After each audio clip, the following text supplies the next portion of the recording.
Tuan-tuan, benda sayang tak boleh buat-buat. Sebut di mulut boleh, dalam hati siapa tahu. Malam ni siapa yang paling kita sayang dalam hidup kita? Hanya Allah yang tahu apa yang duduk dalam hati kita. Isteri kita ke, suami kita ke, harta kita ke, Allah ataupun Rasul ke yang paling disayangi dalam hati kita.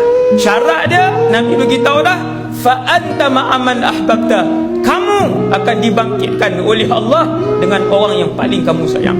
Kalau esok mati dalam malam ni Rasulullah adalah yang paling kita sayang, di mahsyar esok, di akhirat esok, tepi Nabi lah kita dibangkitkan oleh Allah. Senang ke susah? Kaedah dia senang aja dengar. Law ni tuan-tuan boleh set dalam diri masing-masing. Siapa yang paling kita sayang dalam hati kita? Tiap-tiap orang dia boleh bagi tahu diri dia sendiri benda apa yang paling dia sayang dalam hidup dia.